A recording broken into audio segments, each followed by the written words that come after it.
I have been trying to write this script for a few months now, but no matter how many times I try to write and rewrite it, I still have so many thoughts and feelings about Euphoria that they seem to get lost in one another. But I guess, without further ado, here's my own messy look into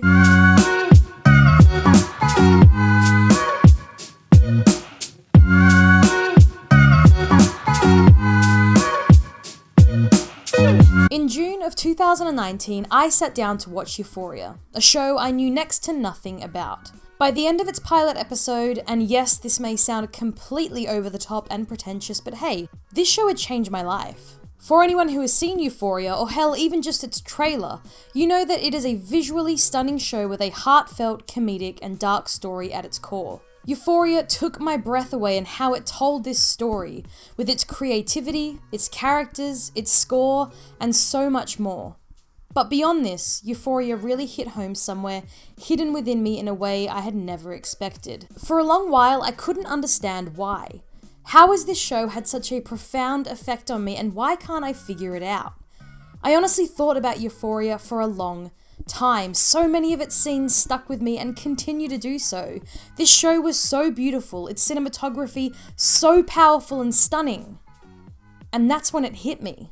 If you want to get to the heart of Euphoria, then you have to look beyond its beauty. In the end, we are nothing more than the amalgamation of our actions, and ultimately, that is what defines us. Sam Levinson came across this quote around the age of 19, where he had already checked himself into rehab to kick the addiction to opiates he had developed through his teenage years. Levinson spent a majority of his youth in and out of hospitals and halfway houses, believing that drugs were going to take his life and resigning himself to the idea that there was no reason to fight this. Fortunately, rehab and hard work paid off for Levinson, and he has now been clean for 14 years. But it is here that I feel the heart of Euphoria begins. We constantly talk about teenage films that come across as so unrealistic because they are written by out-of-touch adults who think they know what the hip lingo still is. I believe Sam Levinson isn't like this. His show feels real because there is so much of his own life and experience within it. So my own struggles with addiction and anxiety when I was young, and it's about I think, you know, it's a pretty real kind of depiction of what I wanted to sort of block out, what I was trying to run away from, and also you know, kind of how drugs really affected my life, and things got ugly for a while. While Euphoria may be a heightened telling of what teenage life is like, I think you would be lying if you said you didn't feel the relatability and impact of at least one of its characters. I know that for me, I saw myself in almost every single character at some point. This scene alone is one of the most powerful scenes I have seen in a TV show. Open the door! You did this to me! You did this to me, Beth. You fucking ruined my life! The least you could do is open the goddamn door and fix it! Nothing in this scene is beautiful. The acting is masterful and the script impactful, but there is nothing but pain, guilt, desperation, and sadness. This line right here. You did this to me! You did this to me, Beth. To me encapsulates the entirety of this show. For many of these characters, whether it was their parents, their partners, or in Rue's case here, her dealer, they believe that they are the victim. That their actions stem from the actions of those around them, and while that may be true in a way, almost all of these characters refuse to take on any responsibility for the things that they do as a result of those people around them. But Levinson has done a brilliant job at having these scenes hit hard. In creating a show that is so visually stunning, these gritty, excruciating scenes hit all the harder because it brings this fantastical show crashing down to earth and has the characters you would least expect to become some of the most relatable. Outside of my love for Rue and Jules, who I will come back to later, one of the most fascinating characters to me was Nate. The epitome of anger and hate beneath the beauty. Nate's character is developed as the guy we all would have loved to hate in high school. The popular jock, the bully, beautiful girlfriend, picture perfect family. For so long in this show, despite the development of his character, this is exactly how I saw him. I knew this guy in high school. This guy made fun of me in high school. I hated this guy in high school. And as a result, I hated Nate. In fact, it wasn't really until this scene here. Keep it up. Keep it up.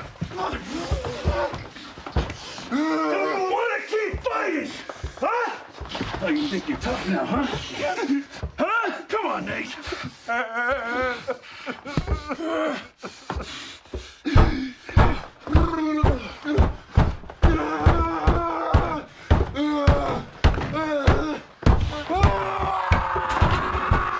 That I understood who Nate was.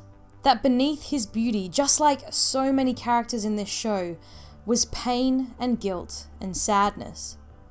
I have watched this scene multiple times, and every single time it ends, I find that every muscle of mine is tense. It's never until it cuts to the next scene that I feel myself finally able to relax. I feel like Rue spinning through this hallway, but a part of me can relate to this complete loss of control that Nate feels. We've all been there, spiraling out of control, feeling as though there is nothing we can do to stop it. We may not have lost control quite like this, but in this intense dramatization, we recognize a time in our own lives that we at least felt like this. We see the truth beyond the beauty, or at least I do.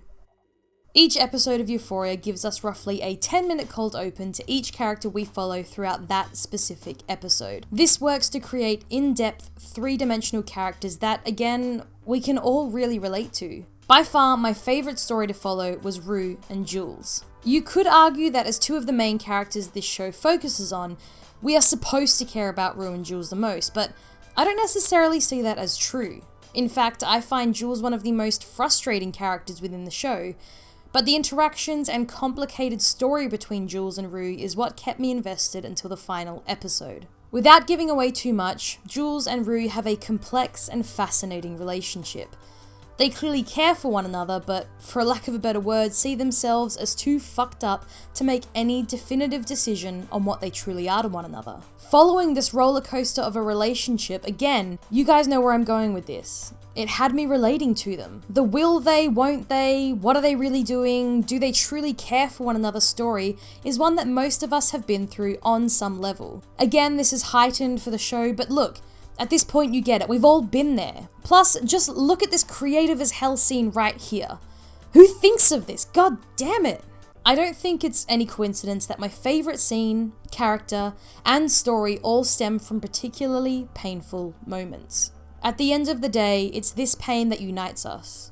In the moment we feel completely alone, that no one else feels or has felt the way that we are feeling right now. But it takes a show like Euphoria, full of pretty faces, a beautiful script, and striking cinematography with moments like this, and this, and this, to remind us that we are not alone. Beneath everyone's perfectly presented beauty is a lifetime of trauma that we often forget. Euphoria reminds us in this day and age of cancelling celebrities and destroying those who don't have the same view as you, that deep down, we can all relate in some way or another. That deep down, there is pain beyond the beauty. You just need to be willing to find it. Thank you so much for watching, guys. Euphoria, as you can probably tell, is hands down one of, if not my favourite show of all time. Remember to give this video a like if you like what you saw, and hit subscribe to see more LGBT content from me. Otherwise, as always guys, I will see you in the next video. Bye!